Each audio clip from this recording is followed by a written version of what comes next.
तो last part में हमने जियाओ फैन नाम के एक बच्चे को देखा था जिसे एक मॉन्क अपनी पावर्स और एक पिल दे देता है ताकि जियाओ फैन फ्यूचर में लोगों को बुरी ताकतों से बचा सके। इसके बाद जियाओ फैन और उसका दोस्त जिन यू बिग बैम्बू और ड्रैगन पीक में शामिल हो जाते हैं क्योंकि उन दोनों का विलेज तबाह हो गया था। अब जब जियाओ फैन अपने पीक में जाता है तो उसे पीक के स्टूडेंट्स परेशान करने लगते हैं, पर उसे पीक लीडर की बेटी जोई बचा लेती है। जिसके बाद जियाओ फैन अगले दिन अपने पीक के सीनियर स्टूडेंट सॉन्ग के साथ ट्रेनिंग करने जाता है, जहाँ सॉन्ग उसे बैम्बू कट करने के लिए बोलता है, लेकिन जियाओ फैन से वो बैम्बू कट नहीं हो रहे थे, इसलिए वो दिन रात प्रैक्टिस करता है। जहाँ बहुत साल बीत जाते हैं और अब जियाओ फैन बड़ा हो गया था, साथ ही अब वो आसानी से उन बैम्बूज को काट पा रहा था। इसके थोड़े दिनों बाद जियाओ फैन को एक मंकी मिलता है जिसका नाम वो जायरो रख देता है। अब एक दिन ड्रैगन पीक से एक सीनियर स्टूडेंट और जिन यू बैम्बू पीक आते हैं और बैम्बू पीक के लीडर को ऑल पीक कंपटीशन के एक रूल के बारे में बताते हैं जो चेंज हो गया था। पर तभी वहाँ जियाओ फैन आ जाता है तो जिन यू बचपन की याद ताज़ा करने के लिए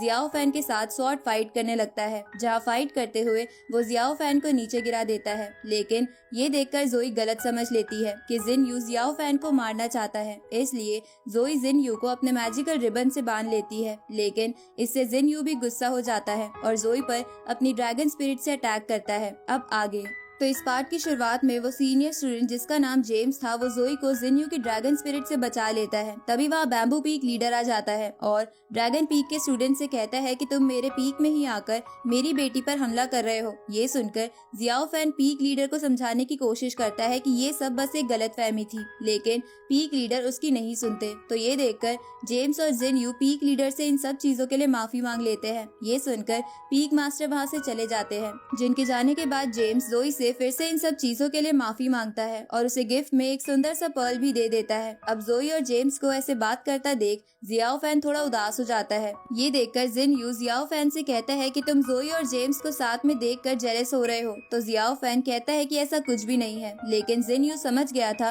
कि जियाओ फैन के अंदर जोई के लिए फीलिंग्स है, इसलिए जिन यू जियाओ फैन को चिढ़ाने लग जाता है। आगे जिन यू जियाओ फैन से कहता है कि कुछ दिनों में ऑल पीक फाइटिंग कंपटीशन होने वाला है जो हर 60 इयर्स में एक बार होता है, इसलिए मैं उस कंपटीशन के लिए बहुत ही एक्साइटेड हूँ। ये सुनकर जियाओ फैन भी इसके लिए हाँ करता है। अब जिन यू जेम्स के साथ अपने पीक में वापस चला जाता है, जहाँ जाते हुए वो जियाओ फैन से बोलता है कि हम अब पीक कंपटीशन में मिलेंगे। रात को जोई जियाओ फैन के रूम में आती है और उसे एक पेपर देती है जिसमें मिस्टिकल हाई स्ट्रीम टेक्निक के बारे में लिखा था। ये देखकर जियाओ फैन जोई से बोलता है कि ये हमारे पीक की सीक्रेट टेक्निक है जो हमेशा मास्टर के पास ही रहती है, इसलिए अगर मास्टर को इस बारे में पता चल गया कि ये मेरे पास है तो वो मुझ पर गुस्सा करेंगे।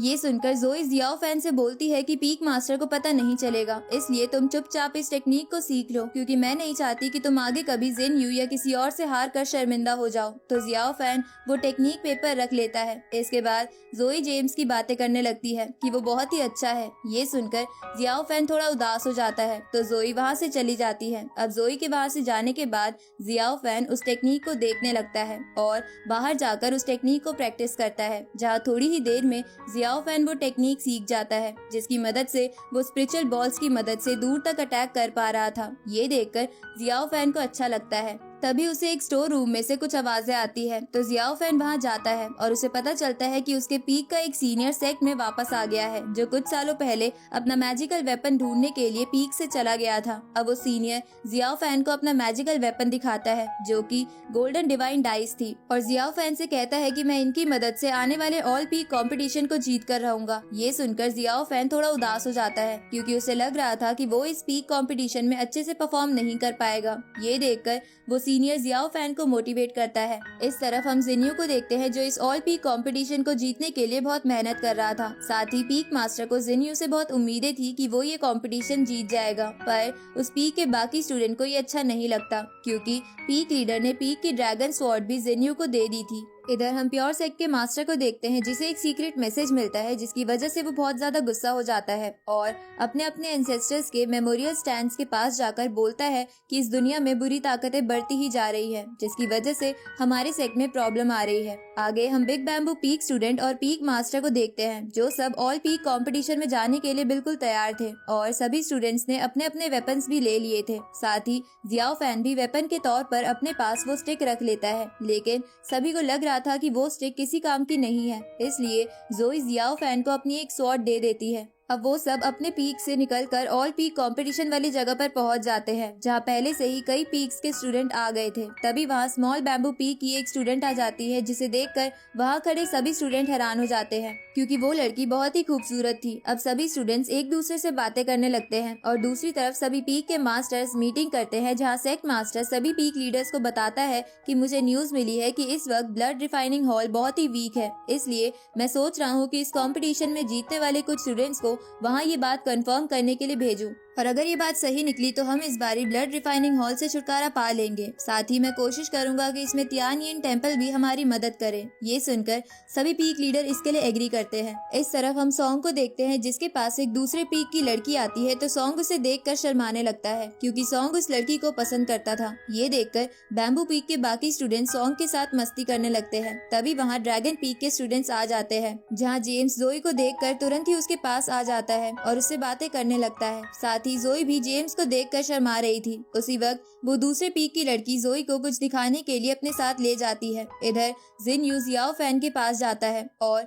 उसे कहता है कि मैं इस कंपटीशन के लिए बहुत ही एक्साइटेड हूँ, तो जियाओ फैन भी इसके लिए हाँ करता है। आगे एक सेंग नाम का बंदा जियाओ फैन के पास आता है, जो विंड पीक से था। अब सेंग जियाओ फैन के मंकी को देखकर उससे पूछता है कि तुम्हें ये थर्ड आई मंकी कहाँ से मिला। ये सुन के जियाओ फैन को कुछ समझ नहीं आता, तो सेंग उसे कहता है कि ये एक 3 आईज वाला स्पिरिट बीस्ट मंकी है। उसी वक्त वहाँ सभी पीक लीडर्स और सेक्ट मास्टर आ जाते हैं, जिसके बाद मास्टर सभी स्टूडेंट्स का वहाँ स्वागत करता है। इसके बाद वहाँ स्टूडेंट्स के स्वागत के लिए सैक्रिफिशियल स्वॉर्ड सेरेमनी होती है, जिसे देखकर सभी स्टूडेंट्स खुश हो जाते हैं। तभी हम देखते हैं कि जियाओ फैन की वो स्टिक कुछ सेकंड्स के लिए चमकती है, जिसकी वजह से पैलेस का गार्ड ड्रैगन वहाँ आ जाता है, क्योंकि उसने वहाँ डार्क ऑरा महसूस किया था, लेकिन मास्टर उसे वापस भेज देते हैं। अब ड्रैगन पीक का लीडर सभी स्टूडेंट्स को बताता है कि जो भी इस कंपटीशन को जीतेगा उसे प्राइज के तौर पर ये हेक्सागोनल मिरर मिलेगा। ये सुनकर सभी स्टूडेंट्स हैरान हो जाते हैं, पर जियाओ फैन को वो मिरर आम लग रहा था, तो सेंग उसे बताता है कि ये कोई आम मिरर नहीं बल्कि एक आर्टिफैक्ट है, जिसकी मदद से कोई भी बंदा किसी भी अटैक को ब्लॉक कर सकता है, लेकिन शर्त ये है कि उस बंदे के पास भी उस अटैक जितनी ही स्पिरिचुअल पावर होनी चाहिए। अब वो ड्रैगन पीक का लीडर कहता है कि आप सबके फाइट सीक्वेंस का पता हमें इन बॉल्स से चलेगा, जिसमें 1 से 64 तक नंबर है, और आप इन बॉल्स को रैंडमली चुनोगे, जिसके बाद फर्स्ट नंबर और 64 नंबर के स्टूडेंट की फाइट पहले होगी, और ऐसे ही बाकी स्टूडेंट के साथ भी होगा। इसके बाद वो स्टूडेंट्स उन बॉल को रैंडमली पिक कर लेते हैं, जिसमें फर्स्ट नंबर जियाओ फैन का ही था, तो उसे 64 नंबर के स्टूडेंट्स के साथ लड़ने के लिए एरेना में आना पड़ता है, लेकिन 64 नंबर स्टूडेंट कंपटीशन के लिए आया ही नहीं था, इसलिए जियाओ फैन बिना कुछ करे जीत जाता है। ये देखकर बैम्बू पीक का लीडर खुश हो जाता है। अब एक एक करके बाकी स्टूडेंट्स फाइट करने लगते हैं, जिसमें बिग बैम्बू पीक के ज्यादातर स्टूडेंट्स हार रहे थे। इसके बाद जोई और एक सन पीक के स्टूडेंट की फाइट की अनाउंसमेंट होती है, जहां एरेना में आते ही वो सन पीक का स्टूडेंट जोई पर अपने स्टोन से अटैक करने लगता है, जिसकी वजह से जोई को फाइट करने में परेशानी हो रही थी। इधर जियाओ फैन इस फाइट को बड़े ध्यान से देखने लगता है, पर तभी उसके पास फिर से सेंग आ जाता है और उससे पूछता है कि क्या तुम किसी ट्रेजर के बदले मुझे अपना मंकी दे दोगे। पर जियाओ फैन ये बात सुनकर कहीं और खड़ा हो जाता है, क्योंकि उसे जोई की फाइट देखनी थी। उसी वक्त वो सन पीक का बंदा जोई को अपने स्टोन्स की मदद से पकड़ लेता है। ये देखकर जियाओ फैन जोई की मदद करने की सोचता है, पर वो कुछ नहीं कर सकता था। लेकिन तभी जियाओ फैन की स्टिक अपने आप एक्टिवेट हो जाती है और अपने डार्क ऑरा से उन स्टोन्स को तोड़ देती है। ये देखकर उन पीक के बंदे को कुछ समझ नहीं आता, पर तभी जोई उस पर लगातार अटैक करने लगती है। इधर सेंग फिर से जियाओ फैन के पास आता है और उसे एक बुक देकर कहता है कि ये सीक्रेट टेक्निक्स की बुक है। ये सुनकर जियाओ फैन उस बुक को ओपन करता है, पर उसे पता चलता है कि उसमें तो लड़कियों की पिक्चर्स थी। ये देखकर जियाओ फैन उस बुक को शर्म के मारे छुपा लेता है। तभी उसके पास जोई आती है और उसे डांटने लगती है, क्योंकि जियाओ फैन उसकी फाइट नहीं देख रहा था। उसी वक्त वहाँ उस स्मॉल बैम्बू पीक की लड़की की फाइट की अनाउंसमेंट हो जाती है, जिसका नाम रोजी था। अब रोजी की फाइट देखने के लिए सभी स्टूडेंट्स बहुत ही एक्साइटेड हो जाते हैं। साथ ही जियाओ फैन भी रोजी की खूबसूरती देखकर चौंक गया था। इसके बाद रोजी और उसका ड्रैगन पीक का अपोनेंट एरेना में आते हैं, जहां फाइट स्टार्ट होते ही वो अपोनेंट बड़ी ही स्पीड के साथ रोजी पर अटैक करने की कोशिश करता है, लेकिन वो रोजी को टच भी नहीं कर पाता। ये देखकर वो अपोनेंट एरेना में आइस क्रिस्टल्स क्रिएट कर देता है, ताकि रोजी इधर उधर ना भाग सके, लेकिन रोजी उन क्रिस्टल्स को तोड़ देती है और अपनी स्वॉर्ड निकालकर उस अपोनेंट को बड़ी ही आसानी से हरा देती है। ये देखकर बाकी स्टूडेंट्स और जियाओ फैन हैरान हो जाते हैं। अब सभी फाइट्स खत्म होने के बाद टॉप 32 चुन लिए जाते हैं, जिनकी फाइट्स अगले दिन होने वाली थी। थी, इसलिए सभी स्टूडेंट्स अपने अपने रूम में चले जाते हैं। रात को जियाओ फैन घूमते हुए जोई को अकेले में जेम्स के साथ देखता है, जिसे देखकर जियाओ फैन को बिल्कुल भी अच्छा नहीं लगता, जिसकी वजह से जियाओ फैन अपनी अगले दिन की फाइट में ध्यान नहीं दे पा रहा था। अब जियाओ फैन का अपोनेंट जियाओ फैन पर अटैक करते हुए उसकी स्वॉर्ड तोड़ देता है, तो जियाओ फैन अपनी वो मैजिकल स्टिक बाहर निकाल लेता है, लेकिन उस अपोनेंट को वो मैजिकल स्टिक बहुत ही बेकार वेपन लग रहा था, इसलिए वो उसका मजाक उड़ाने लगता है। ये देखकर जियाओ फैन अपनी स्टिक से उस बंदे पर अटैक करता है और उसे पीछे कर देता है। ये देखकर वो अपोनेंट समझ जाता है कि जियाओ फैन मार्शल आर्ट्स में बहुत अच्छा है, इसलिए वो बंदा जियाओ फैन से जीतने के लिए अपना स्पेशल अटैक प्रिपेयर करने लगता है। लेकिन उसी वक्त जियाओ फैन की आईज रेड हो जाती है और उसके आसपास रेड ऑरा फैल जाता है, जिसके बाद वो रेड ऑरा उस अपोनेंट को घेर कर कुछ ही सेकंड्स में बहुत इंजर्ड कर देता है, जिसकी वजह से जियाओ फैन ये फाइट भी जीतकर टॉप 16 में पहुंच जाता है। लेकिन फाइट के तुरंत बाद वो बेहोश हो जाता है। अब शाम को बैम्बू पीक का लीडर जियाओ फैन के पास आता है और पहली बार उसकी तारीफ करता है, जिसकी वजह से जियाओ फैन भी खुश हो जाता है। अगले दिन जियाओ फैन अपनी फाइट के लिए एरेना में जाता है, जहाँ उसे देखकर बाकी स्टूडेंट्स बातें बनाने लगते हैं कि जियाओ फैन का स्पिरिचुअल फ्लो बहुत ही बेकार है और ये बैम्बू पीक का सबसे बेकार स्टूडेंट है। ये सुनकर जियाओ फैन डिसाइड करता है कि वो ये फाइट जीत कर ये साबित कर देगा कि वो किसी से कम नहीं है। अब जियाओ फैन का अपोनेंट उस पर फायर अटैक करता है, जिससे वो काफी इंजर्ड हो जाता है, लेकिन वो हार नहीं मानता और फिर से खड़ा हो जाता है। इस तरफ हम दूसरे एरेना में जोई और रोजी की फाइट देखते हैं, जहाँ जोई बहुत अच्छे से लड़ रही थी, लेकिन उसका ध्यान बार बार जेम्स पर जा रहा था, जिसकी वजह से रोजी इसका फायदा उठाकर जोई को हरा देती है। ये देखकर बिग बैम्बू पीक के लीडर निराश हो जाते हैं। तभी उस पीक के स्टूडेंट्स जियाओ फैन को वहाँ लाते हैं, जो पीक लीडर से कहता है कि मैं जीत गया, लेकिन तभी वो बेहोश हो जाता है क्योंकि वो काफी इंजर्ड हो गया था। रात को हम बैम्बू पीक के लीडर को देखते हैं, जिसे पता चल गया था कि जोई ड्रैगन पीक के जेम्स को पसंद करती है, इसलिए पीक लीडर बहुत ज्यादा गुस्से में था क्योंकि वो ड्रैगन पीक को पसंद नहीं करता था। दूसरी तरफ जियाओ फैन को होश आता है तो वो हवा खाने के लिए बाहर जाता है, जहाँ वो देखता है कि जोई बहुत ही उदास है क्योंकि उसे पीक मास्टर यानी उसके फादर ने उसके अफेयर की वजह से बहुत डांटा था। अगले दिन जियाओ फैन का मैच रोजी के साथ था, लेकिन जियाओ फैन बहुत ही उदास लग रहा था क्योंकि जोई उसकी फाइट देखने नहीं आई थी, बल्कि वो जेम्स का मैच देखने चली गई थी। इधर बिग बैम्बू पीक का लीडर जियाओ फैन को देखकर कहता है कि जियाओ फैन हमारे पीक का आखिरी स्टूडेंट बचा है, अगर ये भी आज हार गया तो हम कंपटीशन से बाहर हो जाएंगे। अब जियाओ फैन और रोजी की फाइट स्टार्ट होती है, जिसके बाद वो दोनों एक दूसरे पर अपने अपने मैजिकल वेपन से अटैक करने लगते हैं, लेकिन तभी रोजी जियाओ फैन पर अपनी स्पिरिचुअल पावर का इस्तेमाल करके